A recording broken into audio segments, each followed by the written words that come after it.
The following featured presentation is part of the SKYwalking Network.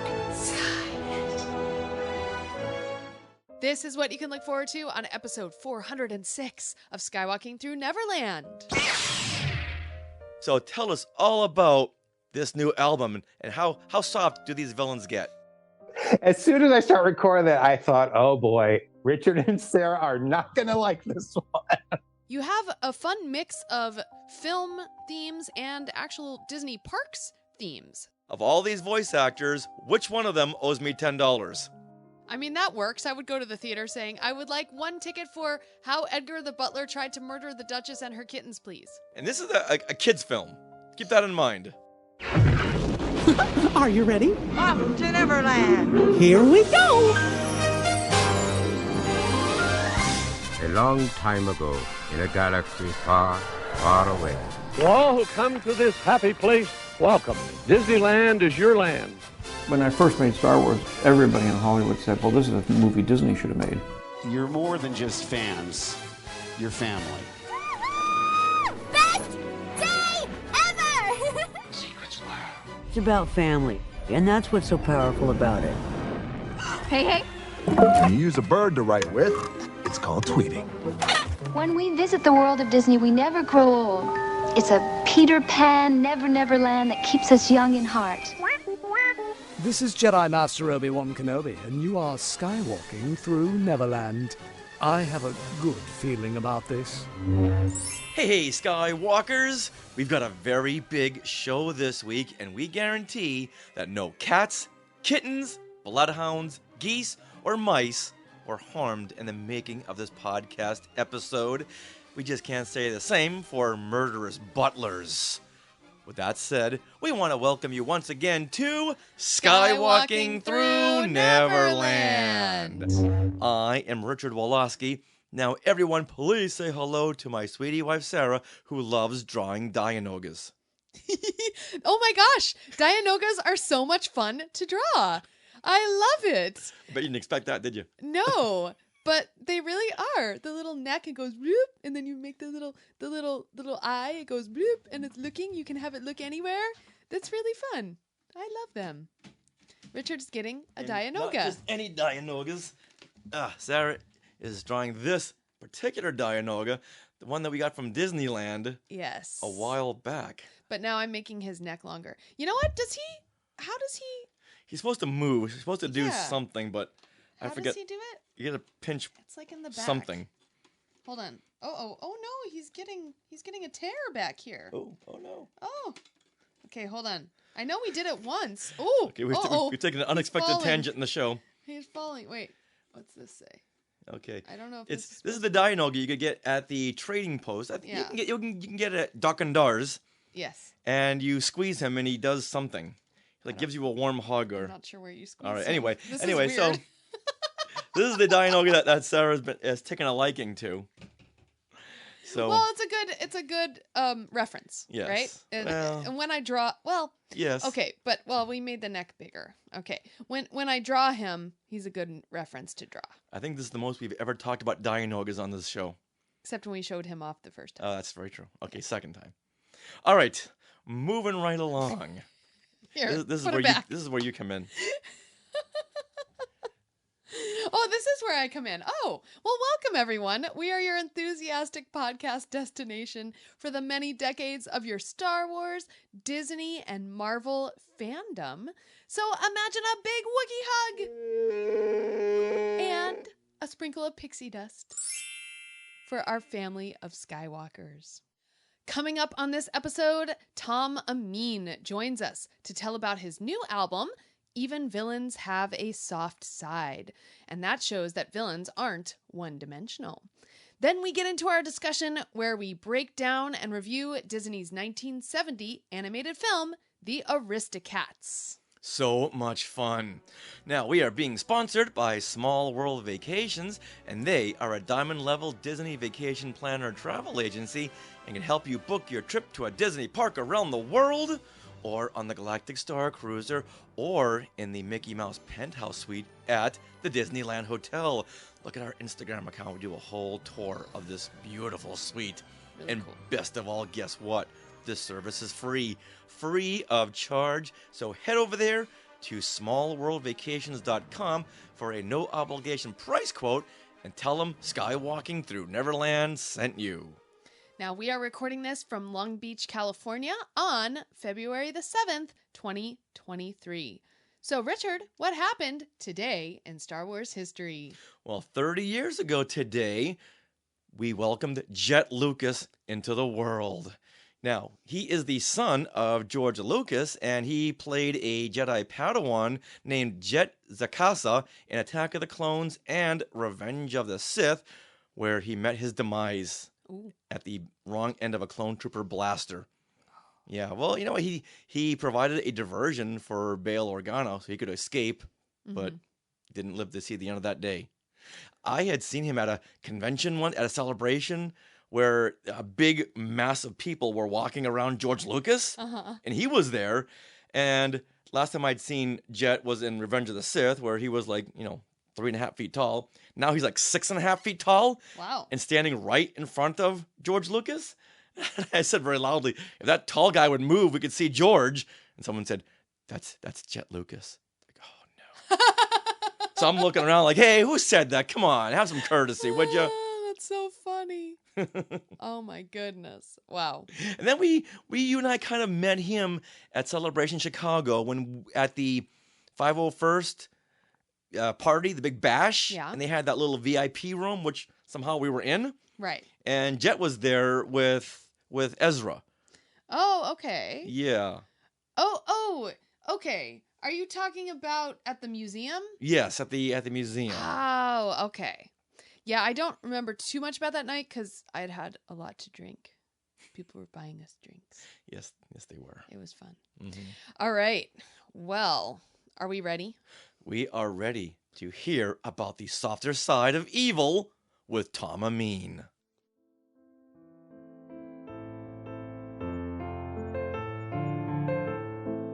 We are always happy to have back on the show pianist and composer Tom Ameen, because that means he's got a new album to tell us about. And Tom will help us break down the beloved Disney animated classic film, The Aristocats. Hey, Tom! Hey, you guys, thanks for having me on the show. It's so good to be back. And so, of course, good to talk with you both. You know, I love you guys so much. So I love when I can come on the show. We can talk Disney and the movies. It's going to be a lot of fun today, I think. So thank you for having me.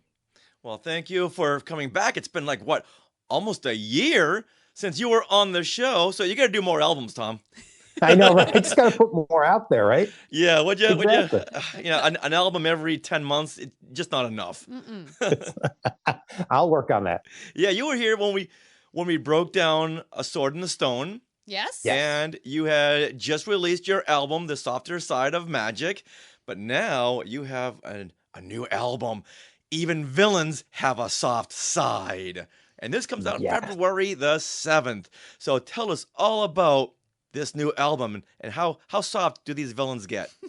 Well, I wanted to do an album that took all of the villain music and kind of rearranged it or retold it in a different way so that we got a different perspective of where they were coming from. Now, I understand this is an instrumental album, so there's no words in this, but most people will know the music of the songs of the villains in these Disney classic films. And I thought, how fun would it be to rearrange these songs on solo piano where it was more contemplative, more chill, more relaxed. So they were kind of, when you're hearing Poor Unfortunate Souls, you might be looking at Ursula in a different way, saying, how did she get to be like this? Or why is she this way? Or I did the Darth Vader march, contemplating Anakin. Well, we know his backstory from the movies, but I kind of wanted to present these songs in a different, unique sort of way. And that's why I did the album. It was a lot of fun to do. Oh, I thought it was a great idea, because all villains do have another side of them. They're not just all dark characters, which makes them these beloved villains. Right. Everyone's got these different sides. They're not just bad guys. I think every one of your tracks tells a great story. Thank you. That's what I really hope to convey to people that listen to it. Like, take these songs in a different way. Try to think about that character in a different way, in a different light, and see how it turns out. It was a lot of fun to record, and the songs really lent themselves quite well, I thought, to slowing them down a bit or giving them more of a contemplative spin. And that goes to the credit to the writers that write this stuff, because, they write these such great melodies that you can kind of dissect them and slow them down and change a little melody here and there, but it makes it sound really different. But it's still, I wanted to stay true to the original song as well, so that when people hear it, they know what it is. Mm-hmm. It's not so far out of left field that they wouldn't recognize, like the theme to Poor Unfortunate Souls, for example. So I wanted to do it in a way that people can latch on to it, but it's presented just in this different kind of way. So the songs were fun to record. It was a lot of fun to do. Yeah, so for everyone who's listening, let's go through your track list here. You have a fun mix of film themes and actual Disney parks themes. So I thought that was fun. Yeah. So first of all, you have Poor Unfortunate Souls. You have Gaston. If you've got any backstories to any of these, jump right in there. Right. Okay, there's a few backstories. Yes, I will tell you. Okay. I will tell you. You also have Yo-Ho, A Pirate's Life for Me.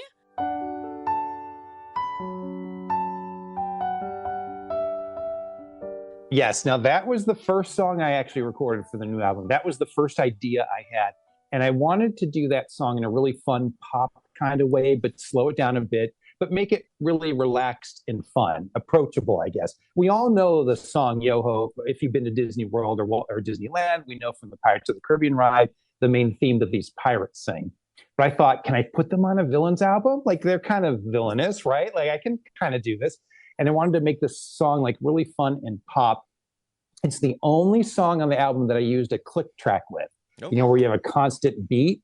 I usually, when I do solo piano, I don't use click track a lot, because you kind of want the expressiveness of slowing down and starting and getting faster or slowing down. And I don't usually use a click track for solo piano, but I wanted to use it on that song. Almost kind of sound like it would be like a song you might hear on the radio, kind of a thing. That's kind of what I was going for with that song. But that was the first one I recorded for the album. All right, now let's go backwards. How about Gaston? Any behind-the-scenes stories on that one?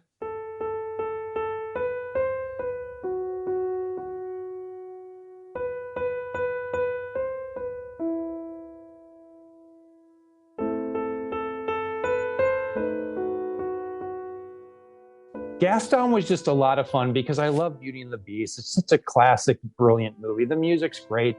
And I had done, on the previous album, I did Be Our Guest. So I wanted to continue with that. I kept the Gaston in its time signature in the 3/4 waltzy kind of thing, but I just wanted to slow it down. And if you notice, when you go to listen to it, the very first verse, it's almost like a music box kind of thing. That's what I was going for Gaston, because he's this big, burly man.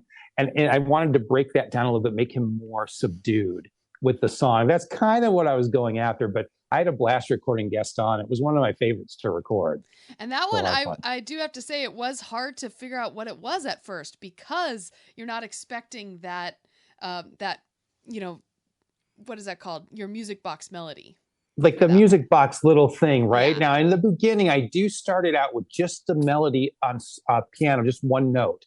Like da da da da da da da da. I start really just with that, because I kind of wanted to just hit people right away with, okay, this is going to be Gaston.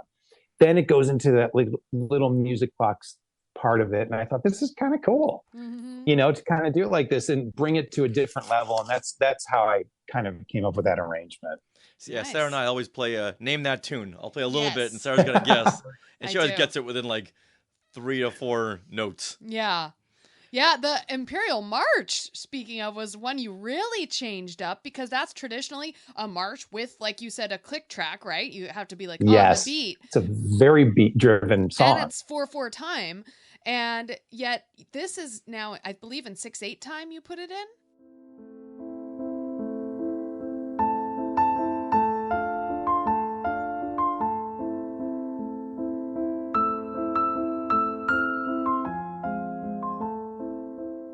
Six, 8, or 3/4, however you want to say it. Yes, it's that waltzy kind of and I wanted to do that because I thought it really put a twist on that melody. And if you notice, in the main song, the melody stays pretty much like you said on the beat, and it's like bum bum bum bum ba bum ba, and it keeps going. There's hardly any room to breathe in that song, like when you're listening to it. But this, if you notice, with this arrangement I did, I put little pauses in between. Like I would do the thing, bum, ba-da, da, da, da, and then I would rest for a couple beats while just playing a little bit of this waltzy thing in the left hand. Anyway, it basically just, in regular terms, just boils down to like it gives the song time to breathe. It gives that melody a little time to breathe and relax. And I thought that's a perfect way to present the Imperial March when I'm trying to do this contemplative, chill kind of piece. So that's what I tried that arrangement. Now, this song took me the longest to arrange because it took me about 2 or 3 weeks. Oh, wow. Because I kept going back to, I first started in the regular time and just slowed it down and see how it went. But it was fine, but it wasn't like, oh, this is different but fun. It was kind of like, oh, this is just a slower version. Yeah. And I really wanted Darth Vader to be different. So that's when I thought, let's put it in 3/4. Let's try how it is. And then I just worked on an arrangement for like 2 or 3 weeks. So I felt like I got it pretty well and then just went with it. But this was one of the songs that took me the longest to figure out, was the Imperial March. Nice. And it sounds probably the most different, I would say. Mm-hmm. And it's got an intro that I wrote. It doesn't come from an intro. Like, if you know, the intro is just a little piece that I wrote. Nice. So I like to interweave that. And so when you first start to hear it, you don't know what it is. Yeah, that's exactly right. Because, it took Sarah a little while to get it. It took me, even though I could see it's Imperial March, like, when does the Imperial March kick in? Right. You had your little fun intro, and I thought that was a very creative, great decision on your part. Thank you. Yeah, that was fun to do because I wanted to have a fun little intro that gets you into that waltzy kind of frame of mind, that 6/8 or 3/4 frame of mind, and then present the theme and go with that and see how it turns out. So that was another really fun song to record, but it took a while for me to get through it. It wasn't the easiest one for me to do, but I love John Williams, as you guys know, and I love Darth Vader and Star Wars, so I really wanted to make this one shine. And if you didn't, then you'd be hearing from me. I know, right? Richard would be on me. I know this. I know it. You'd go right below Pete's Dragon on my things that I like. Oh, that's pretty low. That's pretty low. Yeah. All right, let's go back to the first theme. You have Poor Unfortunate Souls.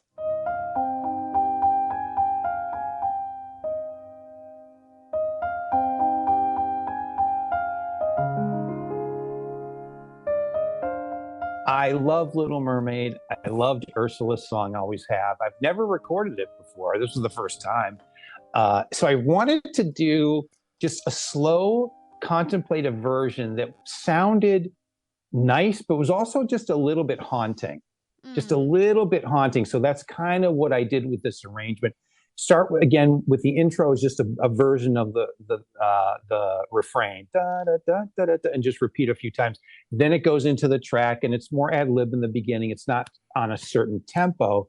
Then when I get to the refrain, it starts with this really nice contemplative slow, ba, ba, ba, ba, to really bring that theme home. It's a beautiful theme. Mm-hmm. Like when you play it slower, it's really pretty, and you don't think about that when you're hearing the regular song.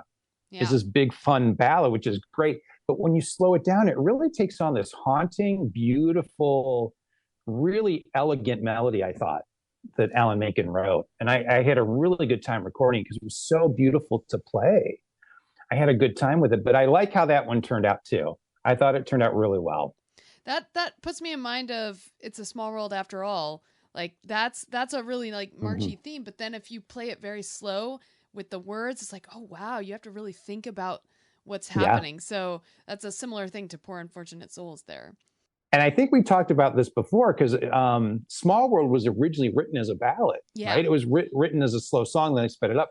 So when you slow down these songs, they really can take on a whole new feel. And I just thought Poor Unfortunate Souls was so beautiful. The way that melody is written, I really enjoyed it. Yeah. Now, Trust in Me is already kind of a slow song.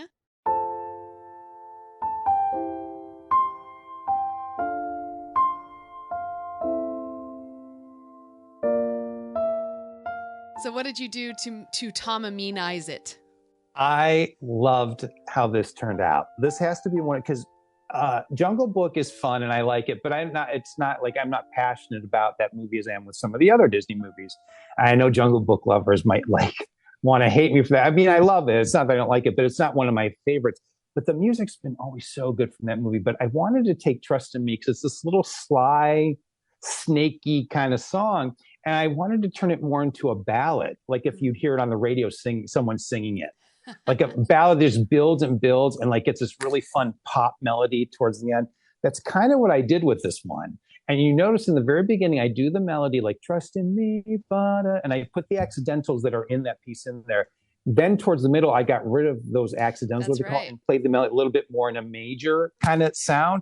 It gives it a little bit more of a pop song, like pop top 40 kind of hit kind of song. And that's what I was going for with Trust in Me. It was fun to do. I really love how that one turned out.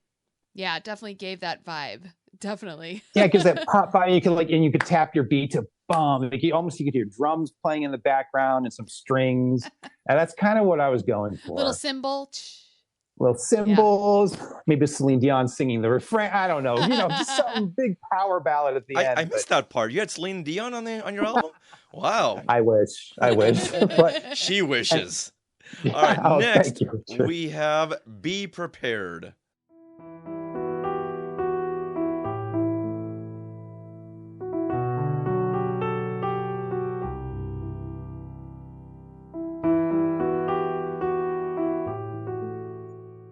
Yes. Now, I love Lion King, of course. Jeremy Irons did such a great job with this villain voice. I've always loved it. I wanted to slow it down and just, again, make it a more contemplative, little bit haunting kind of song. So he's going through all these melodies in the song. And Elton John did such a great job writing because, again, this song slowed down was really, really pretty. It's a little bit haunting, but it's really beautiful. And so I wanted to do this in a way that was kind of makes you sit back and just relax and listen like, oh my gosh, this sounds really cool that way. That's kind of what I was going for. But it's a beautiful song. It's a great ballad. And it sounded good to me slow, just as good slow as it did fast. Or not fast, but it's more powerful in the movie. It's more of a march, I would say, right? It's a marchy kind of a thing. Yeah, because they have that one scene where it's like the Hitler march, of the things. Yeah. Of the hyenas. So yeah, it's kind of that way, but this kind of slows it down, gives it more of a lush. It's a little bit more lush, I think, the arrangement I did. And it turned out really well, I think. All right, now we're going to go ahead and just skip over this next one. From Pete's Dragon. You did that just to taunt me, did you? As soon as I start recording that, I thought, oh boy, Richard and Sarah are not going to like this one. This one is Bill of Sale.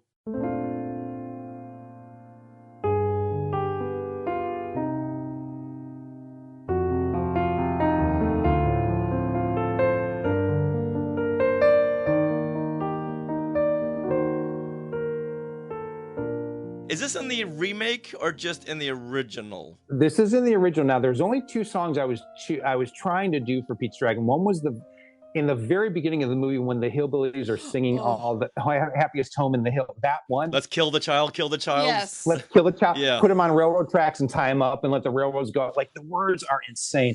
So it's going to be either that one or Bill of Sale. And I like Bill of Sale because it has in the middle, I could hear it, Helen Reddy's part. You don't love him, you don't love him. And she's trying to defend Pete and like saying, you're not going to take this kid. We're going to keep this kid. And it's got a really pretty melody in there. And I thought this would be really cool to slow the whole thing down. And then when you get to Helen Reddy's part, it's just this gorgeous melodic little section. But I put a little bit more of a jazz spin on this one. If you notice in the beginning, it's a little bit jazzier. Slower jazz in the chords, but I thought it works well. It's a really cool song. I've always loved the music of Pete's Dragon. Like if you like the movie or hate it, the music is fun. Is it me or did you take a little inspiration from Mr. Rogers for this one? He had that little chime that sounds like something from Mr. Rogers and Mr. Rogers' Neighborhood. Yeah, so I'm looking like did he just throw a Mr. Rogers' Neighborhood track in this just to throw people off?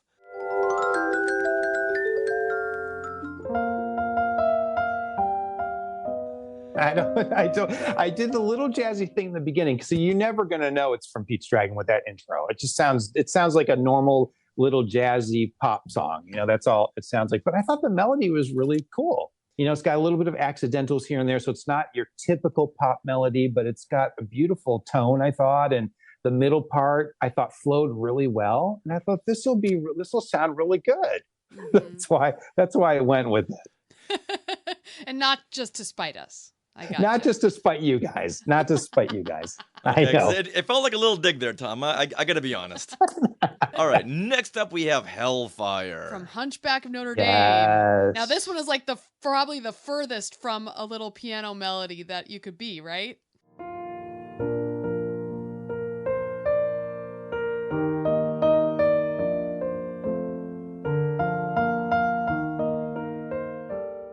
Right, because this song in the movie is so powerful and so strong, and it's so adult. And he's talking, Froyo's talking about he wants Esmeralda, like to have her, or he doesn't want anyone to have her. He wants to kill, like he's obsessed with her. It's that kind of song. And I wanted to keep kind of that tenseness in the song, but again, slow it down a little bit, make it a little bit more melodic. I have to just say, I think this is some of Alan Menken's best work. Like Hunchback, the music of Hunchback is outstanding. It's just gorgeous, and I love it. But I thought this was a great villain song because Froyo's such a great villain. He's so good. But what I did was I just kind of kept it the way it was, but slowed it down, lighter on the piano, like not so heavy. Made it mostly light, especially in the bridge section in the regular song when he's saying it's not my fault, I'm not to blame, it's this gypsy girl, the witch who sends her fire, whatever the words are. It's not my fault if in God's plan he made the devil so much stronger than a man. I mean, these words are like crazy, but I took that part, and if you notice, I made it slower and softer. So it's a little bit more contemplative sounding than, instead of saying the devil is so much stronger than man, I wonder why the devil is stronger. Like that kind of vibe is what I was going for. But anyway, I love the song. It was a hard one to do because it's a little bit complex. There's some key changes in it, really interesting intervals here and there, because Alan Menken did a great job with this writing. It's not the most simple song there is, but it was really fun to do. I really loved it. I enjoyed that one. Nice. Now, Cruella de Vil, that's probably very close to a piano because it starts on a piano in the film in 101 Dalmatians. Yeah.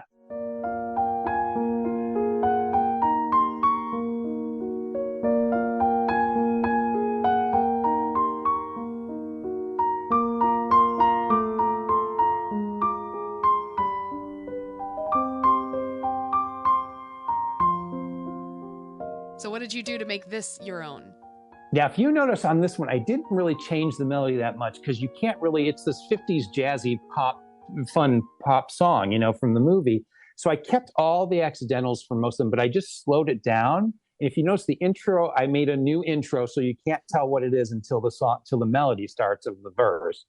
But I just slowed it down, made it kind of music boxy a little bit. And then in the verses or the verses, first you think Cruella is a devil, I just slowed those down a little bit and just kind of walked up the piano now and then with some of the chords, just to give it, again, that chill kind of vibe. But the core of the song is still there. Da-dun, da-dun-da. It's not, I didn't play it in the jazz, like in the swing mode. I made it a straight rhythm instead, but all those melodies are still there. And I thought that really worked for the song. I thought it turned out pretty good. It's a great song to play. I love the song. Yeah. I mean, it's a great villain. It's like Cruella de Vil's classic. When you start to hear this theme, you know immediately what it is. You know exactly what it is. Everyone knows this song. I just thought it'd be a great villain song to add to the album and keep on there. And I like how it turned out. I thought it was pretty cool how it turned out. It's light, but it's fun, I thought. Mm-hmm. All right, next we have my second favorite theme on the album, Grim Grinning Ghosts.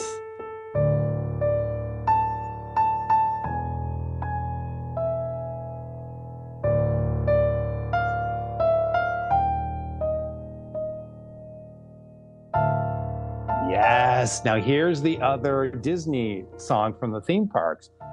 And here's a little story behind this one. Again, Sarah, we were talking about before, I turned it into, I took it out of the 4/4 time and put in the 6/8 or the 3/4 time. So the Grim Grinning Ghosts have a waltz now. So now they're dancing ghosts. Yes, waltzing ghosts. They're dancing ghosts with each other.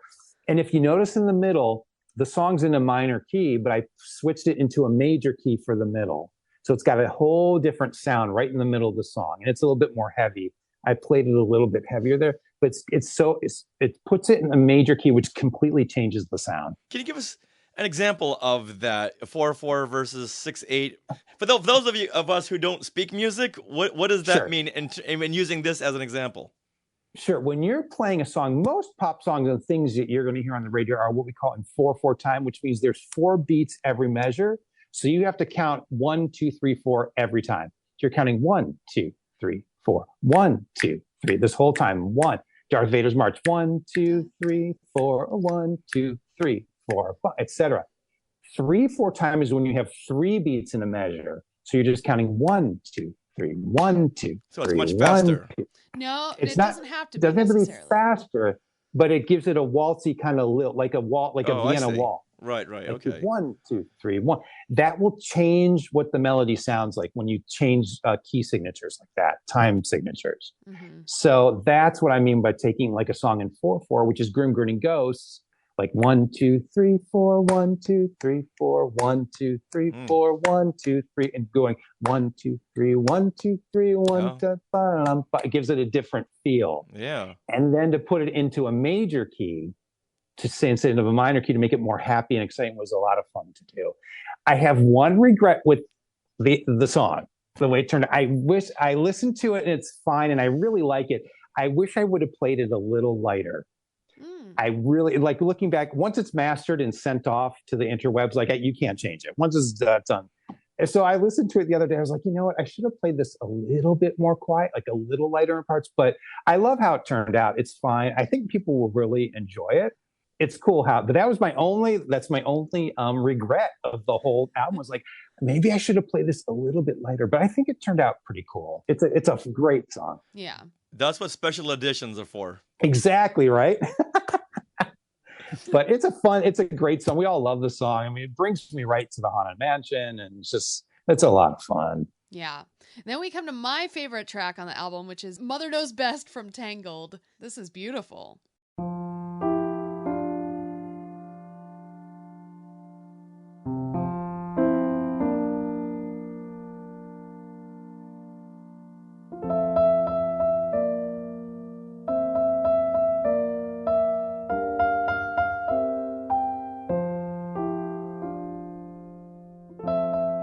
Thank you. This song almost did not. This is a story about Mother Knows Best. It almost didn't make it because I was going to do Mother Knows Best as a full song, full 3.5 minute or 4 minute song. But as you know from the album or from the movie, she sings a lot of that song. So there's not a lot of melody in some of what she does. And I bought the sheet music and download because I don't know this one by heart. So I downloaded the music so I could watch it and read it and stuff. And there was a lot of talk singing in it. And I thought, how am I going to do this? Should I just redo the melody? And I thought, no, it didn't work for me. I was like, you know what? I'm just going to save it for a different album. Let's end with Grim Grinning Ghosts. It's 10 songs. It's great. But then I went back to it. I thought, well, what if I just do it as like an end cap to the album, like a period at the end of the sentence, just a 1.5-minute song, do the refrain, one verse and the refrain, make it really nice and pretty and see how that turns out. And it's one of my favorites. I love how it turned out. I think it ends the album really nicely. And it's this little nod to Mother Knows Best, to Tangled. She's a great villain. I mean, I loved her and she was perfect. And this song kind of slows it down to where it's really reflective, I think, of the melody. Yeah. And again, it's a beautiful melody. When it's really slow, I thought it sounded really cool. So this almost didn't make it on the album, but I turned it around and added it as just like a little end piece to the album. Yeah, and besides, it's my favorite 60s TV show. Oh, that's Father Knows Best. Oh. I'm sorry. That joke's a little too old for me. I'm sorry. Yes. It's almost too old for me. So it's like, I don't quite know what you're talking about. Right. Now, do you have to pass all these through Disney for them to okay? What you have to do, no, you don't actually have to write to them and say seek permission. I used to have to do that years ago, but now everything's online. So you just go to a company like Easy Song Licensing or Hal Leonard. You just go them and you apply. Say, I want to do these songs. They find out all the details for you, and then they give you a fee because you have to pay for physical downloads up front, or like MP3 downloads. You pay for those up front. Like, say, I think people are going to buy 100 of them each, and you just pay for those up front, and then that's it. That's it. So, and then if once you go past the 100, if it's a huge hit, or then you just keep paying them the small royalties per song. But it's really easy to get the rights to do it. It's really easy nowadays. So would you say that this is authorized by Disney? No, I wouldn't say authorized because that would mean I'd be able to use like the Disney fonts and pictures of the villains and stuff like it. So it's not that, but it just, you're authorized for the songs, for the songwriters, I think. I think it's more of the songwriters. And then they get their due as you use their songs. You know what I mean? They get paid royalties, but it's not sanctioned by Disney. You know what I mean? It's not authorized because Disney is not sitting there saying yes. Okay. They won't object to it because their music goes out into the world and they still get money too whenever someone's recording the property that they own. So they're never really going to say no, unless you were doing something really bad with it, I would think maybe. But for like these kind of albums, they're not going to care.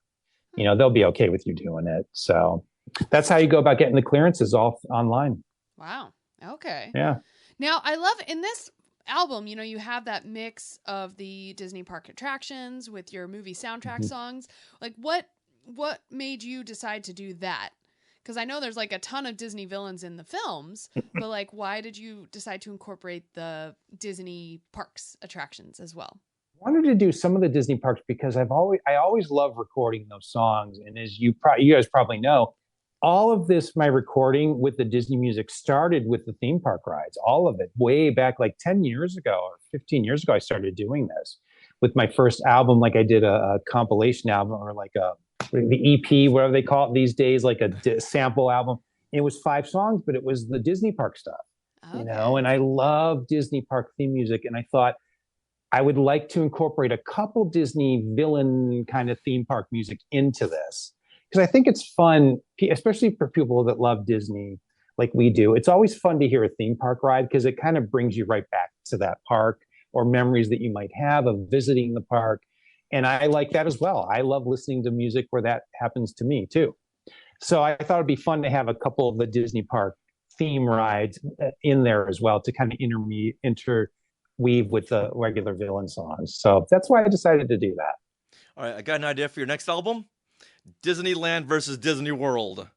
Oh, that would be interesting, wouldn't it? Yeah, because I'm sure there's different themes in the different parks, and then whoever wins that battle can be like Disneyland now versus Euro Disney or Disney Paris. Disneyland Paris. Disneyland Paris. They keep changing their names. They do. Tokyo Disneyland, right, is the other one. Tokyo Disneyland has got different Star Tours themes. Haunted Mansion is like a whole different thing. It's a different thing there, yeah. I have one album. Where's the Disney park where there's a water? There's like a Little Mermaid song. There's a water-based part of the album, a park. Disney Sea? Disney Sea. That's Tokyo Disney, because I have that album and I love listening to it. It's great. It's so different. Yeah. So, yeah, it's interesting, Richard. I like it. I was going to ask you what's coming up next, but I think we already know. We already decided, right? I don't know what's coming up next. I think I'm going to I want to try to release a little bit, some original music. So I might want to try to do that. But then Disney-wise, I would like to do another album. The next Disney album I want it to be different now. I've done a lot of the slow meditative stuff, which is great. I love it. But I might want to switch it up and maybe do like a faster album or add more instruments. Maybe not just solo piano, like drums and keys, like all, different kind of stuff. So that's what I'm thinking about for the next one. I don't have any definite plans yet. I don't have a concept yet. But in my mind, I'm thinking I'd like to do something different now for the next one. Nice.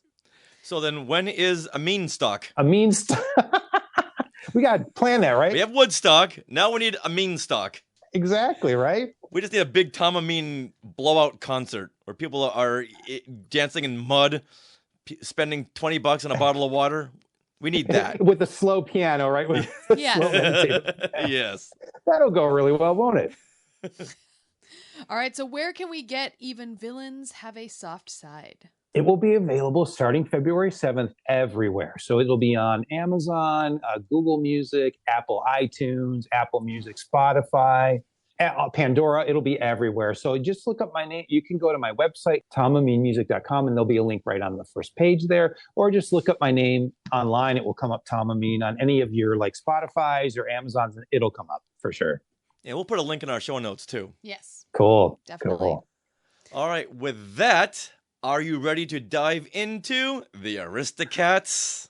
Yes. Everybody wants to be a cat. I'm ready.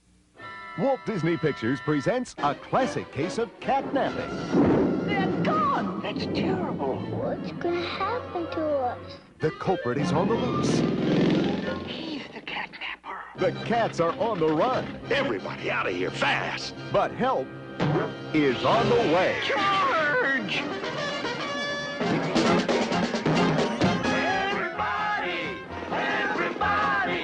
Everybody wants to be a cat. It's Walt Disney's most cataclysmic comedy ever, The Aristocats. Meow. All right, let's start off with a summary of Aristocats, or how I would name the film, How Edgar the Butler Tried to Murder the Duchess and Her Kittens. I mean, that works. I would go to the theater saying, I would like 1 ticket for How Edgar the Butler Tried to Murder the Duchess and Her Kittens, please. Yes, it's all right there in the title. Aristocats, Exactly. what does that even mean? All right. Well, I will read the summary here. Retired opera star Adelaide Bonfamille enjoys the good life in her Paris villa with her classy cat Duchess and 3 kittens, pianist Berlioz, painter Toulouse, and sanctimonious singer Marie. When loyal butler Edgar overhears Adelaide making out her will and will leave everything to her cats until their death, upon which her fortune then reverts to Edgar, he drugs and kidnaps the cats. However, they escape and meet O'Malley, a stray cat who takes them under his wing and back to Paris. Edgar tries to cover his tracks and catch them at every turn, but O'Malley's jazz cats and the house mouse Rockfort come to the rescue. And this is a kid's film. Keep that in mind. Right, exactly. The whole premise is a will and drowning cats. Or killing cats or something. Right. Yeah, in the first couple of seconds of the film, the lawyer comes in Yeah. and wants to do her She wants a will. what's her name? Adelaide? Adelaide. Adelaide's will. Adelaide. So, Mhm. This whole film is about documentation. Yeah, like what kid would get this? I don't know. That's very I odd. know. Well, okay, I know. so Aristocats was released on December 24th, 1970, and directed by Wolfgang Reitherman. And he also directed, or he served as a sequence director, animation director on tons of classic films like Snow White and the Seven Dwarfs, Pinocchio, Dumbo, Fantasia, Cinderella, Alice in Wonderland, Peter Pan, Lady and the Tramp, Sleeping Beauty, 101 Dalmatians, The Sword and the Stone, The Jungle Book, Robin Hood, The Rescuers, and numerous shorts. They would call him the director who never said no. No kidding. Right, exactly. My goodness. I mean, what a Wow. what a filmography there. I know, Yeah. really. And because they were such under extreme budgets, Yeah. they thought, okay, this guy knows what he's doing. He knows how to get the job done and done quickly. He knows the cast, which they keep using again and again and The again. same cast, which I'm sure we all recognize voices from. And right? I'm sure Wolfgang thought, okay, if I want to be hired back, I'm going to bring this under budget. And Disney knew that, so they kept bringing him back again and again and again. If something ain't broken, don't fix it. Well, he's also on staff, I'm sure. Just like the Sherman Brothers, too, were on staff. Yeah, I know we had Throughout the 60s. they had the studio system back then. Yeah. So he's definitely on staff there. Right. Yeah. All right, now this film features the voice cast of everyone's favorite Ava Gabor as the Duchess. You recognize her voice immediately anywhere. Yeah. Phil Harris as O'Malley. And providing the voices of the 3 little kittens are Liz English as Marie, Dean Clark as Berlioz, and Gary Dubin as Toulouse. And rounding out the voice cast is Paul Winchell, Scatman Crothers, Sterling Holloway, Nancy Culp, Peter Renaday, and Thurl Ravenscroft. All right, we have a quiz question. Which one of these people appeared on Skywalking Through Neverland? Ooh. Oh, I don't remember. He did just a little promo for us for Halloween. It wasn't Ravencroft, was it? Wasn't that him? No. No, I don't know who it was. It was Peter Renaday. This is Peter Renaday. I am the Ghost Host, and I'm skywalking through Neverland. We saw him at a meetup. It was a Window to the Magic meetup. Right. Yeah. And he was one of the cool. guests that we came over with our... Back then, we always had a recorder on us. So we said, hey, would you mind doing this little recording? Yeah. And he did. It's like, score. That was amazing. Nice. Question number 2. Which one of those actors voiced Darth Vader on Donnie and Marie? Oh my goodness. Here's a hint. He's great. That's Tony the Tiger. Uh-huh. And who voiced Tony the Tiger? Oh, I forget his name too. What was It rhymes with Thurl Ravenscroft. that one? That guy? That one, there you go. That was Ravencroft, right? Yes. I vow by the power of my force, I shall return. That's right. All right, last question. This is an easy one. Of all these voice actors, which one of them owes me $10? That's a good. Do I know? I'm gonna say Ava Gabor. I was gonna say Ava Gabor. That's what I was gonna say. So reach right over there and get that picture there. So the answer is the answer is Gary Dubin, who voiced Toulouse. Oh. Now I'm gonna show you this picture here, and we'll put this in our show notes too. Now I'm showing you a picture from Planet of the Apes. And Gary Dubin claims he was that little boy gorilla, the one who ratted out Charlton Heston. Oh, yeah. Oh, my God. Only later on we found out that was not him. That was Felix Silla, who was in Return of the Jedi and Buck Rogers and a ton of stuff. Everyone knows Felix Silla. That was him. Now, and this was confirmed by the makeup artist who said, yeah, that was Felix Silla. That's not Gary Dubin. But when I got this autograph at an autograph signing, he said, you know what, my autographs go for $20, but I'll give it to you for $10 because I'm wrapping up for the day. It's like, $10 for his autograph? Okay. And then later on find out the man lied. He owes you $10, man. He owes it to you. Big time. Yeah. Unfortunately, he's passed on, so I'm trying to get it from his estate. There you go. That could take a while, but go for it. Oh, yeah. Go for it. I want my $10 back plus interest. Exactly. Gosh. Also, there's some fun facts we know about the voice cast here. Originally, Boris Karloff and Francois Rosé were in mind to portray Edgar the butler, and he had a co-conspirator, the distressed maid. Oh. Then Rosé was replaced by Elsa Lanchester, who would have been perfect because you would have had a re-teaming of Boris Karloff and Elsa Lanchester, who played Frankenstein's monster and the Bride of Frankenstein in the movie The Bride of Frankenstein. That would have been cool. That would have been a great little reunion. What better for a kid's film than to have classic horror film actors? Right. But eventually the maid part was cut, and so were the actors. Right. And Edgar, the murderous butler, he was finally voiced by Roddy Maud Roxby. Boy, that name rolls off the tongue. All right, now let's talk about the film itself, because I hadn't seen this until last Thursday. I saw it when I was a kid, probably in the 70s. That was and then I rewatched it as well. Okay. Yeah, for years, decades, everyone kept talking about how great this movie is, but it just kept getting by me. I don't know why. It wasn't like I was avoiding it. So as a kid, though, you missed out on this. Yeah, I don't know how. I know. Because I saw all those Disney movies as a kid. Right. That's what you did on a Saturday. You would go to the theater, and I recall seeing Snow White and Alice in Wonderland. I don't recall ever seeing the Aristocats. I remember watching it as a kid, but I don't know if it would have been the theater or if we saw it like on TV.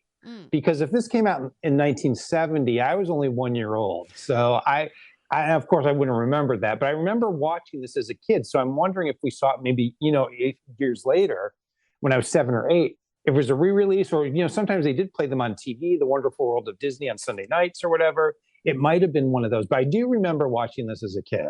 But that was the only time I ever saw it. Okay. Only that one time. And then me being a decade younger than you guys, I have Rub it in, Sarah. Well, so I was an 80s kid. So we had the VHS all the time. However, I don't remember seeing this movie all the way through.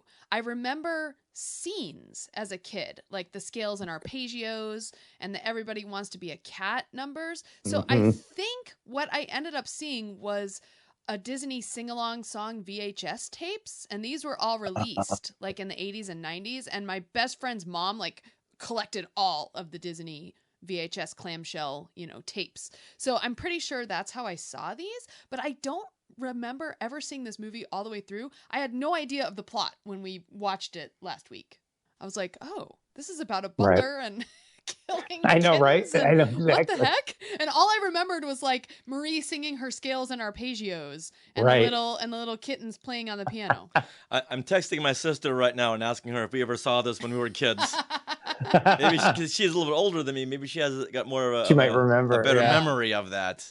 So then, Tom, did you have any vague memories? Anything that stuck out as a kid to you? Sarah, I was kind of like the same as you. Like I remembered some of the songs. I remembered some of the kittens on the piano, like the cats swinging on the piano. But I don't remember the plot either. I didn't realize it was about the cats that were kidnapped. Yeah. And that's how they met the tomcat or the alley cat or Tom, whatever. And I didn't realize all that story. I didn't remember that.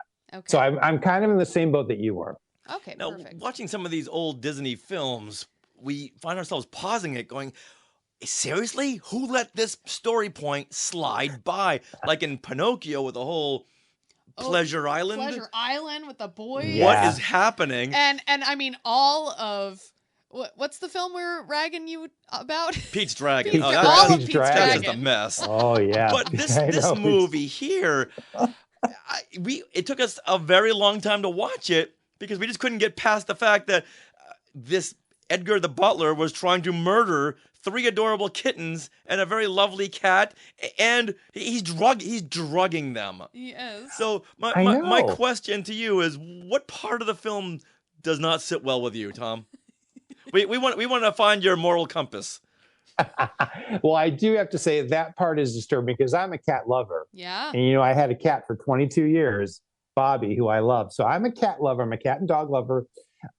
So that was a little disturbing to see him put like sleeping pill, whatever he put into the cat food to make them go to sleep. And then he stuffs them in a bag. Yes. Like weren't they in like a bag? Yes. Whatever. And oh my gosh. And then he drives them all the way out. Well, we could get into the story, but he drives them all the way out to this place where the 2 dogs were. The dogs, they were hilarious to me. But it's like that whole plot line was so like horrible to me.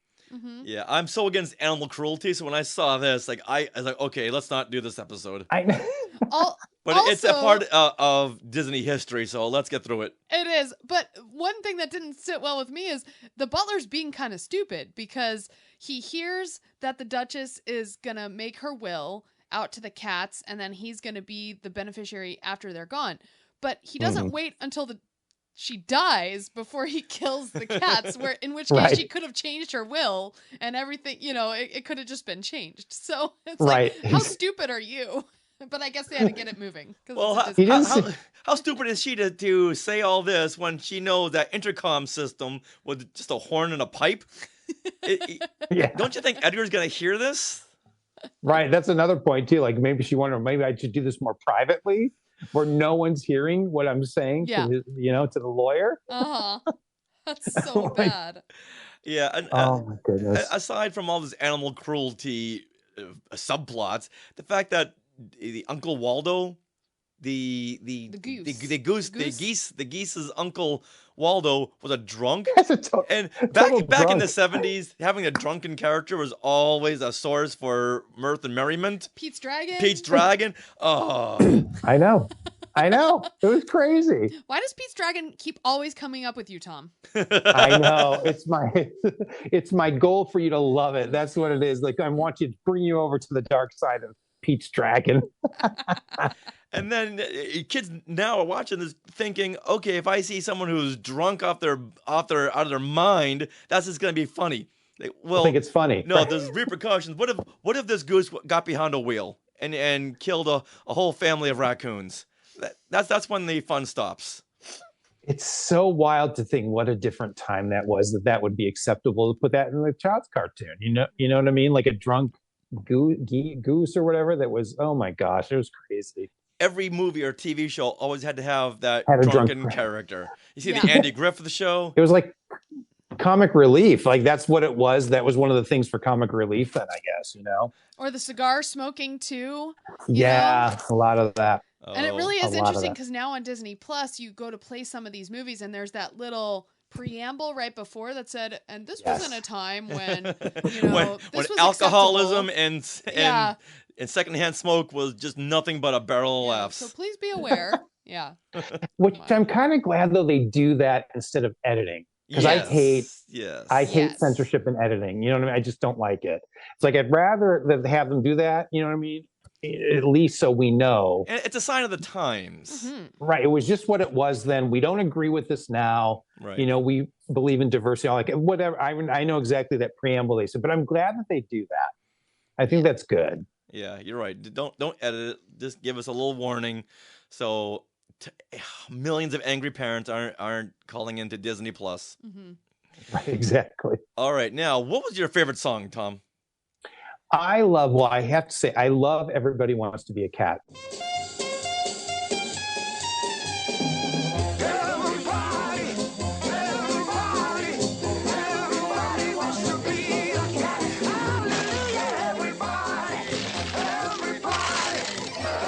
Because I know that's the main theme of the movie, but a few years ago, maybe it's been 5 or 6 years, I remember when I met you guys, you came to Vitello's. I was playing at the time. I did a concert and you guys came, it was upstairs at their jazz lounge. I did another show with a group of singers there. And we did a Disney theme song kind of musical cabaret show. And that was our closing song, Everybody Wants to Be a Cat. So I hadn't really ever played it that much before. I liked the song, but I never played it. So I had to learn it. And we changed it a little bit and then did a big finale at the end. So I fell in love with the song. So I really love that song. So when I went back and watched it on the movie, the Aristocats, it was so cool to see how they animated it, how it sounded on the video. I loved it. I really thought it was it's a catchy song. It is, and it's really fun. And you can, even though this is done in 1970, they did a lot of the animation in the 60s still, and you can totally get that vibe because all the colors like change and flash. It's like so pop art. Yeah, it's pop art and it's jazzy. It's a jazzy song. It's really cool. I really like it. So that was my favorite song. You know what? I'm gonna springboard off of that. Okay. And now that's my favorite song because I love anything by Scatman Crothers. Because when I hear that song, I'm not seeing the cat singing. I'm seeing Hong Kong Phooey singing this song. And anytime you can get that voice, I'm right there. I wish they had used Scatman a little bit more in Disney films. But that was my favorite because I'm not seeing cats, I'm seeing dogs. And this dog I'm seeing is Hong Kong Phooey. Nice. And I don't know what you're talking about. The greatest crime-fighting dog of all time. Then again, Hong Kong Phooey, it was always always messing things up. It was always the cat to save the day. Okay. The cat saves the day. I like that. I'm a cat person too. I like that too. All right. Well, my favorite song, I do think Everybody Wants to Be a Cat is very catchy, but I was always drawn to Scales and Arpeggios.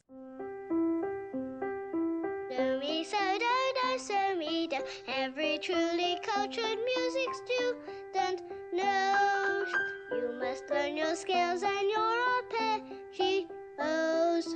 Bring the music ringing from your chest and not your nose, while you sing your scales and your arpeggios. Yes. And this is mostly because this is the one thing I really remember from the film as seeing it as a kid, and because I was taking piano lessons at the time, so I could really relate to, is it Berlioz who's the piano player? I think so. I think so. Yeah, I think so. Black Cat. Yeah, Berlioz. Yeah. And so yeah, I always loved Berlioz and Marie, and it was really fun to watch them. And then my scales and my arpeggios. It was so cute. She has her little voice. It's a great song. I love that song. And I was trying when I was watching it. I was trying to notice if they were animating the real notes. No, yeah. And I think sometimes it seemed like some of it they did, and then some of it they didn't. They didn't. Yeah. I agree. I agree because you could only hear like the one notes, but there was some octave playing below. I think that wasn't animated. It's funny you say that because I was wondering about that. I wonder if they are really animating those correct notes. Right. Because today they would. Right. Today they would. With Yeah. with CG they could, but I was just trying to see what were they getting right and wrong just to see. I mean, it looked great. I thought it looked great. Right. Oh, today they would have to because people would complain. Yeah. They would boycott the film. Yeah. Well, when Toulouse comes on and with his paint and starts messing around, that's Right. definitely not the right notes. But Right. before then, Right. I think there was some good stuff there. Yeah. All right. So, do we have a favorite scene in this film, Tom? I loved what was the kitten's name that always tried to be more like a tiger. Is like rah, rah. Oh, He was trying to Toulouse. He was Toulouse when he was always saying, "I want to practice my line" or whatever. He'd go rah, rah. I thought that was so cute. I love that because he did it several times in the movie, and I really love how I thought that was so cute. I also loved the scene. Oh gosh, now I can't remember exactly. I love the scene. The two female, the geese. I'm sorry, the geese. So the geese, Amelia and Abigail.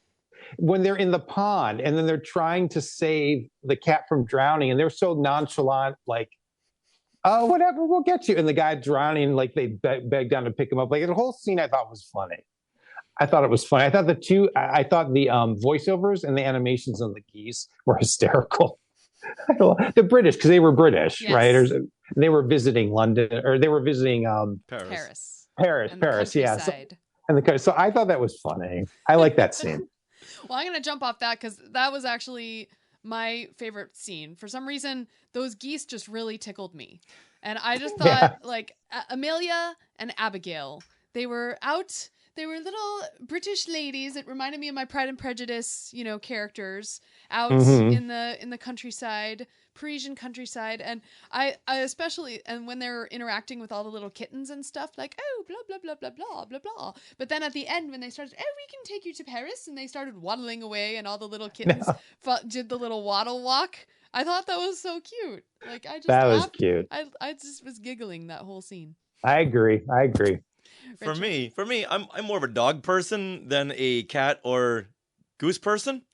Okay. So I like the scenes, the Napoleon and Lafayette, those two bloodhounds, those two dogs, versus Edgar. So first, we see Edgar, and he's driving the Duchess and her kittens out into the middle of nowhere to hide the bodies. And then he's ambushed by these two dogs named Napoleon and Lafayette. And Napoleon, with his keen hearing, he knows that Edgar is approaching on a motorcycle that has got 2 cylinders, a chain drive, and one squeaky wheel on the front. That's how keen his hearing is. And then what follows is just a 3-minute filler scene with the dogs messing with Edgar. And then later on, we get more of the fun because Edgar goes back and he needs to find all of the pieces that he lost in the first ambush so no one will connect him with the disappearance of the kittens. And the dogs just have another fun time messing with him again. And he tries to get back his hat, trying to use the fishing pole and trying to fish the hat off the dog because in the 70s, all comedy happened with a fishing pole. Like, I'm going to get something, and if I can't reach it, I'm going to have to use a fishing rod. Right. That really reminded me of Robin Hood and the two when they're staking out the prison. Right? Oh, yeah, exactly. Yeah. And exactly. it's the same actors, too. The same voice actors are right. Okay, these dogs. Yeah, Pat Buttram. As the vultures, yeah. Yeah, Pat Buttram and George Lindsay, who were in Robin Hood and the Rescuers. And fun fact, Napoleon was named after, of course, Napoleon Bonaparte, a political dictator and emperor of the French. And Lafayette was named after Gilbert du Motel. Marquis de Lafayette. He was in the American Revolution War, right? What's that? He was basically in the American Revolutionary War. Yes. If you watch Hamilton, you know who Lafayette is. Yeah. I know who Lafayette is, yeah. Yeah, but he basically was the French liaison to the American people. That's why he was ousted out of France. Right. Well, there you go. Yes. But isn't it interesting that the dogs didn't they have like the Southern American accents? Like they were like Southern, right? Like, I'll say when it's over, I'm in charge. Remember that? Like, I'll tell you when it's... Lafayette, well, I'm right here. Listen, wheels approaching. Oh, Napoleon, we done bit 6 tires today. Chased 4 motor cars and a bicycle and a scooter. Hush your mouth. Did Edgar go all the way to Georgia to hide these kittens? I know. What happened? It was so weird because it was like the same characters that they played the vultures in Robin Hood. Like literally Robin Hood. the same thing. I liked how they did that little joke at the very end, though. Yeah. He's like, hey, I'll say when it's the end, or like, I thought that was really And the cute. end hits him in the head. Yeah, That's Disney's way of saying we'll say when it's the end. Right. Definitely. Yeah, so I would say those scenes were just big filler scenes, but as a kid, I would have just loved those. Nice. Because once again, Of course. you put a fishing rod in a scene, that just equals comedy. It's comedy gold, is what they say, right? And a haystack. And a haystack, And a haystack. Yes. Exactly. Because where you will always want to hide is in a haystack. Now, my cousins had a farm, and I tried hiding in a haystack. Oh, no. There's nothing fun about that. No. Oh, no. Not comfortable at all. Not whatsoever. No. Mm-mm. Yeah, and straw is like itchy and sticky. I remember. And you itch for weeks. Like, remember as kids, like laying in it? It's not fun. No. I It's know. like those piles of leaves that you try once as a kid to jump in. You're like, Yeah. oh, look, everyone jumps in leaves. And you jump and you're like, ow. Never doing this again. This is done. Yeah. You just got to do it one time. The leaves are all dirty. Yeah. And they're sticky. And they're, I know. Yeah. Yeah. All right. I'm getting a text from my sister who says, Just in. I don't think so about ever seeing the Aristocats when we were kids. Okay. See, Richard, even we were a little too young for that. Yeah. Right? See? There you go. Yeah. All right. So, what was our favorite character in the Aristocats? Oh, I do love.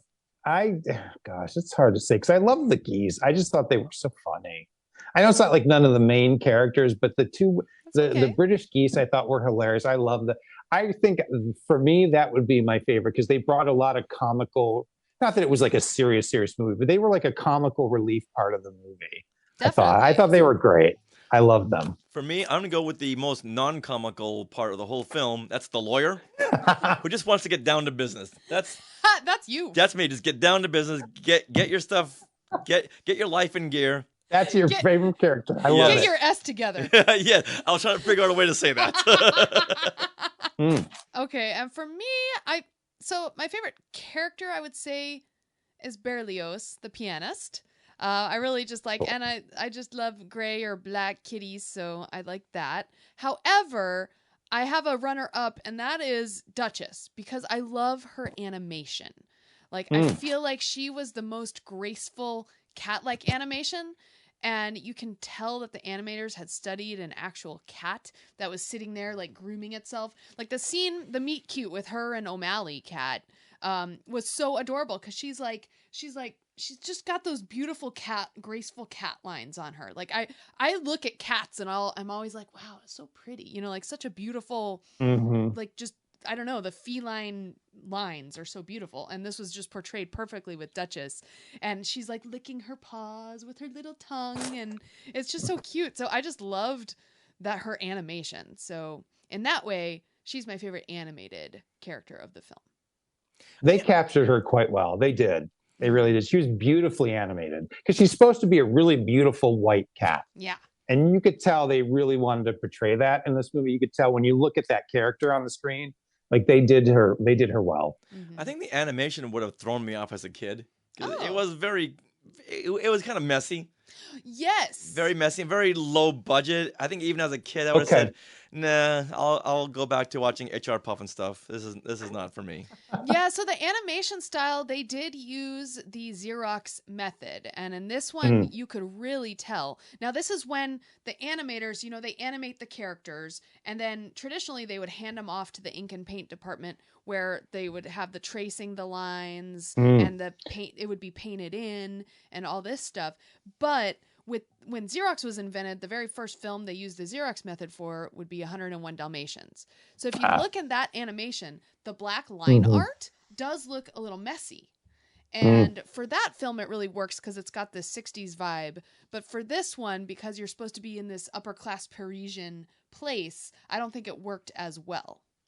Well, for 101 Dalmatians, you would have to use a Xerox just to animate those puppies. Right. Ugh. My goodness. Without computers, yeah, exactly. So they would Xerox the actual animator's line art and then just paint that in instead of tracing over the lines, which saved tons and tons of time and money. Yeah. That makes sense. But it does look a little more dirty because it's their sketches, right? Yeah, that's true. That's true. I did like how they animated the woman. What's her name? I can't remember now. I just lost her name. Adelaide? Adelaide. She was very sophisticated looking. The way they animated her movement, I thought, was really, it stood out to me a little bit. They animated her way differently than they did the lawyer or any of the Edgar or any of them. They were like, not sloppy in a bad way, but like sloppy, all over the place. But she was very like classy, and like the way she moved across the screen, I thought was just very elegant the way they did it. But it is fascinating when I was watching Aristocats, and then I think about like The Little Mermaid, and I think about Beauty and the Beast, and just how far they came.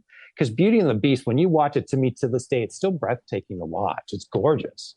You know what I mean? It's amazing how far they've come in terms of hand-drawn. And I know everything's now computers, but the hand-drawn animation was so, like, it's breathtaking now. But it was, but I guess you could say that, like, Snow White is still breathtaking. Why it's beautiful. Sleeping Beauty, I think. Sleeping Beauty is gorgeous as well. Well, it's like the difference between getting an email and a handwritten letter.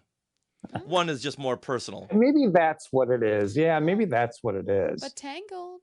I love Tangled. The Tangled was great. Can we just do a little side tour about Tangled for just 1 second? Sure. I love the movie. I thought it was perfect. I love the singing, the acting. I love the songs. I love We Have a Dream. I think that's a great song. I Have a Dream. I thought it would have been 110% perfect, but it wouldn't have been Disney if at the end, remember when she, spoiler alert for anyone that's listening, when she cuts off the hair of Rapunzel, when the prince, or right, because he's like cuts Flynn. off so she can be free. Yeah. When Flynn does it, if he would have died, like that was the sacrifice he made for her. But she got, in the end, she got her family back. I thought that would have been like 110% perf, because it shows the loss. He sacrificed his life for her, but she could be free. That's why he cut her hair, so she wouldn't be a slave to it anymore. But then she would gain her family back. But then, of course, it's Disney, so he comes back to life with her teardrops. But I thought that was interesting if they would have. But I love Tangled. I thought that was a brilliant film. I thought it was better than Frozen. Yes, high five. I really, I like Frozen. It's great, but I thought Tangled was a much deeper story. The music was great. Mandy Moore was great as the vocals, and I don't know. I really love Tangled. I thought it was brilliant. Yeah. There's just no memorable songs in Frozen either. Yeah, right. Not a one. Just not a one. Yeah, so let it go. Let it go. All right. Let it go. Let's go over some of these fun facts here that we scoured the internet for. Okay. So, first of all, the Aristocats was inspired by the true story of a Parisian family of cats around 1910 that inherited a fabulous fortune. Now, if they had preceded this film with, this is based on a true story, I would have been more involved. Me too. I think that would have been fun. That's kind of cool. I didn't know that. Yeah. And the Aristocats went into development in 1961, and it was going to be a live-action film. It wasn't until 1966 that the directors said, hey, you know what? Let's do this as an animated film. And Disney said, okay. I kind of wish it would have been a live action one, because it kind of reminded me of That Darn Cat, which is like one of my favorite movies. That's a great movie. Exactly. But it would have been really hard to have the cats play scales and arpeggios. That's true. Imagine how hard that would have been. Well, guess what? In January of 2022, Deadline.com announced that a live action remake was in development. But since then, nothing else has been said. Huh. Interesting. It was the announcement, and that's it. So nothing at D23 Expo or anything. So yeah. Well, with computer animation, they could do that today. With cats and stuff, they could probably do that now. But very, very easily. Yeah. Yeah. But would that really be live action then? They gotta watch that. Yeah. I think the Lion King live action was. How was that live action? It was stupid. It was it was like shot for shot. How do you really feel? I hope Jon Favreau is not listening to this episode. I just didn't understand why it exists. Okay. Like why? Okay. All right, we could get on tangents on that all the time. All right, so the Aristocats was the last Disney animated feature that Robert and Richard Sherman worked on. as staff songwriters. Yeah. They were growing, more frustrated with the studio's management after Walt Disney had died. But this is an interesting fun fact. They completed their work on the Aristocats, but then they came back to Disney in 2000 for the Tigger movie. Oh my gosh. They composed songs for. Yeah. Oh, that's cool. Yeah. That makes sense. Mm-hmm. And this was the very last animated feature to be approved by Walt Disney, and the studio's first animated feature to be entirely completed after his death. Wow. Oh, wow. Okay. I did not know that either. And it should be noted, however, that Walt Disney had spent time working on the story for The Rescuers, which came out in 1977, and The Jungle Book, released in 1967. Okay. So he had worked on those before they'd entered production. Wow. So the box office, I bet you're wondering, where does this fit in? I do. For the box office. Yeah. Back in the early 70s, to make $5 million was a bonanza. You're going to get a sequel off of a $5 million film. But by January of 1972, the Aristocats had earned $10.1 million at the box office from the United States and Canada. This is just rentals. And that's a whole big story right there. Okay. By the end of its initial theatrical run, the film had earned $28 million in worldwide rentals. Okay. That's pretty good, isn't it? For an animated film, yeah, that cost next to nothing to make because they already had a lot of the templates ready to go and the voice cast were on the way to their cars from their previous film. And they used some of the dancing, like you could tell. Well, actually, they repurposed some of the dancing from, I want to say, Snow White for Duchess as well. I could see that. Which was then reused for Maid Marian. I could tell. So it's so fun to see okay. that. Including the re-releases, the Aristocats has grossed over a lifetime $191 million worldwide. Wow. That's pretty good. That's very, very good because it didn't really have that many re-releases. No. And once video hit in the mid 80s, if a film was re-released, who's going to go see the film in the theater? Because your parents would say, just pop in the VHS. Get the video. Yeah. Oh, yeah. Now, here's some fun facts about the future of the Aristocats. Oh. In 2005, Disney Toon Studios planned to make a feature film sequel in 2D animation, but Disney executives decided that the more current 3D animation would be better and more current. Which is true. Mm-hmm. Okay. And the story was going to center around Marie, the Duchess's daughter, who becomes smitten by another kitten aboard a luxury cruise ship. I'm guessing maybe the Wonder or the Wish. Yeah. Just to get some cross-promotional tie-ins there. Sure. However, she and her family must soon take on a jewel thief on the open seas. So this is what I didn't like about sequels in this time. They always got so much heavier, with a heavier plot. That sounds fun. No, not to me. That sounds interesting. I don't know if they could pull it off. It'd be kind of fun. Yeah. Yeah, but of course the sequel was canceled after John Lasseter was named Disney's new chief creative officer, and he called off all future sequels that Disney Toon had planned in order to make original films. Like the Tinkerbell movies. There you go. It's a win-win for everybody. Yeah. Because those came out, I think, 2008, starting in 2008. So that would have been enough time for them to create those. Huh. All right. Well, also on TV, in 2000, the Aristocats, the animated TV series, was also in the works. And this series would follow Marie, Toulouse, and Berlioz, who are all teenagers now. Oh, forget it. Yeah. Along with a new character named Delancey. And this series was going to be released sometime in 2002, but production was put on hold in 2001 and then scrapped after Disney's acquisition of Pixar. Wow. So, this would have been the time when all teenagers weren't all angsty. Now you see a movie or TV show with teenagers, and it's nothing but angst, and you want them to go away. That's how you know we're getting old. You kids, get off my lawn with your angst. We can't relate to that anymore. I know.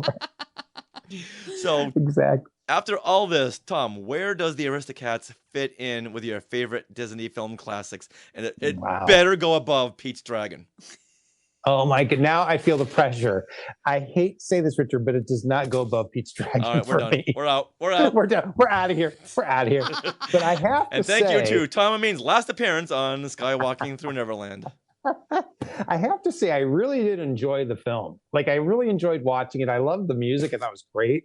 It has because the music was like more adult, jazzy, 67. So like it appealed to me. It was really nice. But I'd have to say, oh gosh, maybe in the top 20, maybe, I think. Okay, well. Yeah, for sure. Is this a film that you would watch again? I would watch it again, but not for a while. Like, it's something I'd pull maybe in a couple years from now. Do you know what I mean? Like, it would be, I can see myself rewatching it, but not right away. That's how I kind of feel. It's not something like I could watch Little Mermaid, Beauty and the Beast. I could watch those all the time, whatever. It's not that, but I could see myself watching it again. Yeah, in a few years or something for sure. Okay. Sarah. This, I don't know. To me, it's a bunch of like scenes and tableaus kind of fit together. It doesn't feel like a full movie like you're mentioning Beauty and the Beast or things like that. So I don't feel like I really need to see it again. Therefore, I would say it's definitely probably maybe 30 or so down. I don't even know. Wow, okay. However, I did enjoy seeing similarities and hearing similarities to some of those films that are very nostalgic for me in that time period, like Robin Hood, or even, I want to say, The Sword and the Stone, things like that. Yes, this was like a big mashup for you. Jungle Book as well, because it's those same voices. Yeah, it was very much a mashup for me. I did like the whole, the kittens were into the arts and stuff, but, you know, I can just rewatch that Scales and Arpeggio scenes on YouTube. That's true. and the geese scene, I guess. So that's true. Yeah, it's not my favorite. I think I just watched it too late in life to get that nostalgic feel that a lot of those other films have. Yeah, I've got no idea where it fits in with me. It's a movie I'm glad I checked it off my checklist, but now I'm going to move on with my life. Yeah. And I'll probably never see this again. I just can't revisit that plot of murdering kittens and cats. Murdering kittens. I just have a hard time with that. I can understand that. So, Aristocats, it's a one and done. I understand. Now, that said, Richard, you and I went to Sweethearts Night. And this was at Disneyland last week. Yeah. And they have a bunch of these step into the scene pictures. And one of them was the Aristocats, where, let's see, what was it? It was like a tableau that's set up like O'Malley's kind of marriage proposal scene on the rooftop with the kittens overlooking from the window. And so it was like we were on the rooftop and the kittens were in the foreground. And so we got to do that picture. Yeah. That's cool. And even meeting the kittens at a meet and greet. Yes. That was fun. But if we had seen the film first, we'd told the kittens, run. Yeah, get out now. You don't know where Edgar's going to be. Yeah, exactly. That's cute. That sounds like a cute picture, though. We'll put that in the show notes, too. Yeah. The pictures with I'd us. love to see that. With, who did we meet? We met Toulouse. We met Toulouse. Yes, and I asked him about his scales and arpeggios, and he was like, oh, no, and he mimed painting. I was like, you're the painting kitty. Yes. Okay. Yeah, we saw Marie on her way out. Yeah. Nice. Yeah, and Berlioz we saw in passing, but yeah. So it was a nice representation of the Aristocats. Mm-hmm. But now that we've seen the movie, probably would have passed through those tableaus and character meet and greets. They were fun to see them doing their little kitteny things. Yes, that's very true. Yeah. If you had met them just as kittens, would have been fine. But knowing they were from the Aristocats, I would have felt more sorry for them. Don't drink any cream given to you by Edgar. Yes. Right, exactly. And just stay away from the sequels. We're done. We're good here. We're done with those. All right. Well, speaking of being done and we're good here, Tom, I think that'll wrap up our look back at the Aristocats. So if anyone wants to get a hold of you on social media and tell you to stop it with the Pete's Dragon, where do they go? They could just go to TomAmeenmusic.com. I'm there. Or if they want Facebook or Instagram, just look up Tom Ameen and I will pop up. I'm there. And Twitter. I'm on Twitter, too. And once again, everyone, you must get Even Villains Have a Soft Side available on February the 7th. Thank you, guys. Thank you for having me. This has been wonderful. That sounds like the end. Wait a minute. I'm the leader. I'll say when it's the end. It's the end. Oh, yeah. Shout-outs, Skywalker shout-outs.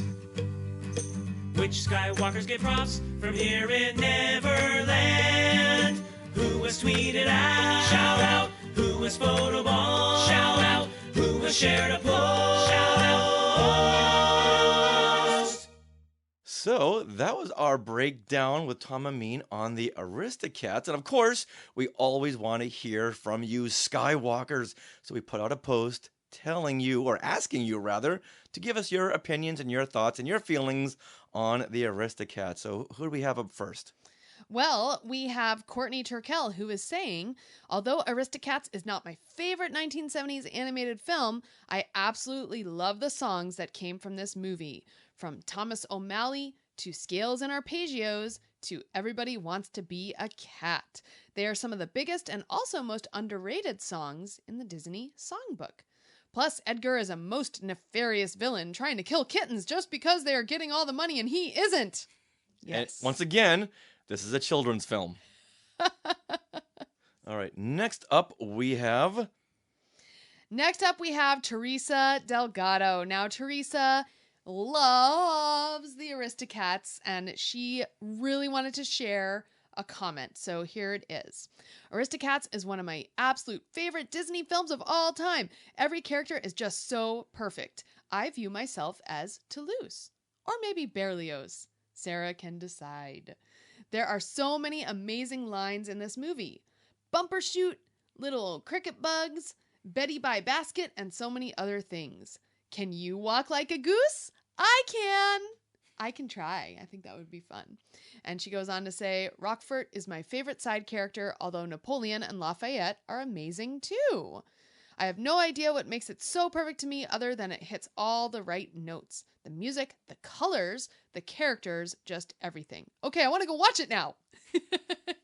Now, I will agree the colors are so interesting. They're like it's a different color palette than we normally see, and it doesn't seem like the colors would work together, and yet they all do. Yeah, you got like orange and gray and white and pink, but they all they work. Yeah, they were very much like watercolors, which are very, yeah. very, very nice. But with this whole Xerox kind of animation, which we went over with our discussion with Tom, did it work? I guess it worked for this film and for the budget they were working on, I guess. Right.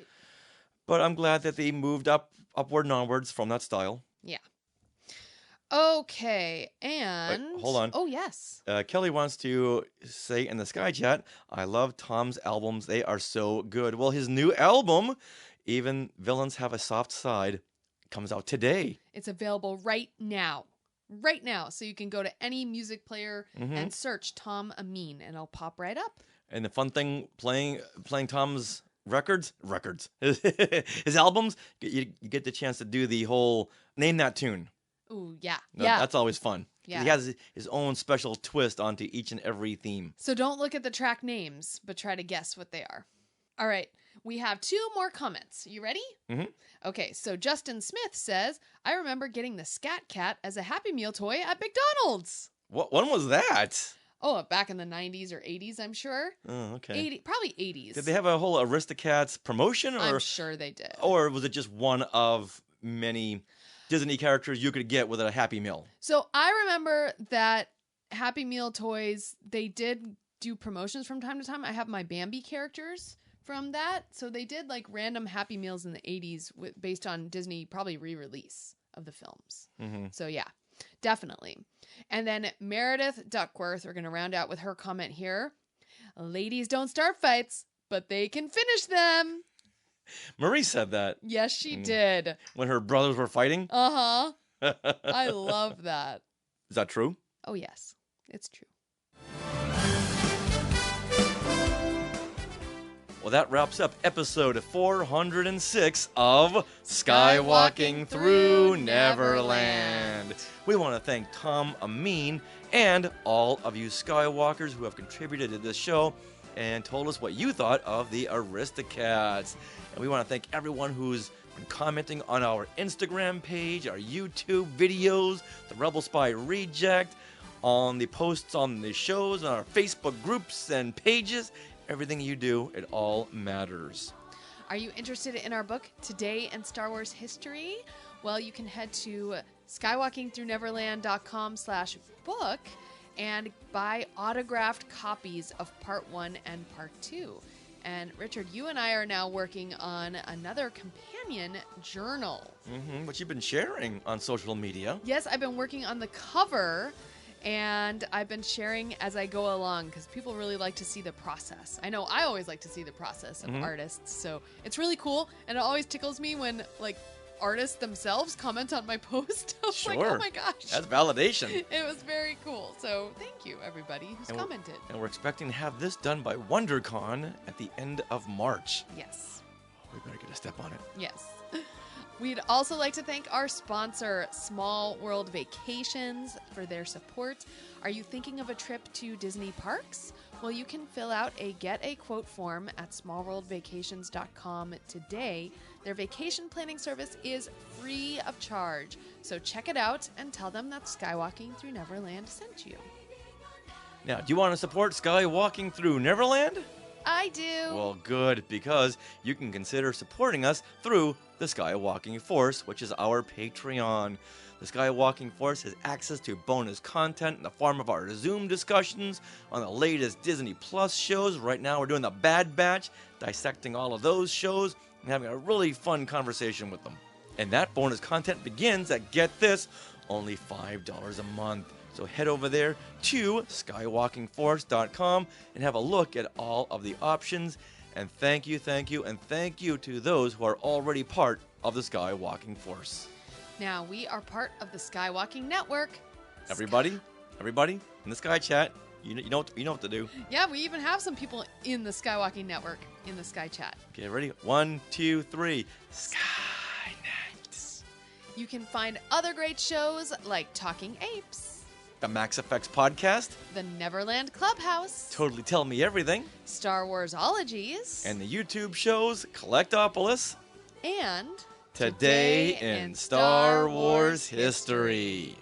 I do have to say that Star Warsologies just came out with a new show today, so make sure you check that out on your podcatchers or on skywalkingthroughneverland.com. And you can find us on social media. We are at Skywalking Pod for Twitter and Instagram. Make sure to check out our reels because we've recently shared some reels from food from the Disney 100 celebration, food from Sweethearts Night, events, like all kinds of things, characters, like what the characters look like, all kinds of things from the parks. And also, Courtney and Kelly Turkel got to go to a preview of the new Super Mario Nintendo World at Universal, and they shared some reels and some posts from that, which we also were collaborators on. So we shared those posts. So make sure you check that out.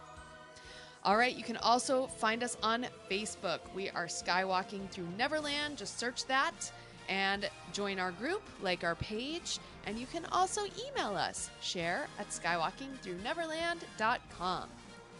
Now, don't forget to stick around for bloopers and other fun bits that didn't make it into the show. And always remember, don't murder kitties. No. Don't murder any animals. And if you want to get someone's will, make sure they're dead before you try to murder whoever is in line for the will before you. That should be a t-shirt. Once again, don't harm animals. That's what this whole episode's all about. Yes. All right. Bye, everyone. We love you all. And Neverland on Alderaan. Some imagination, huh?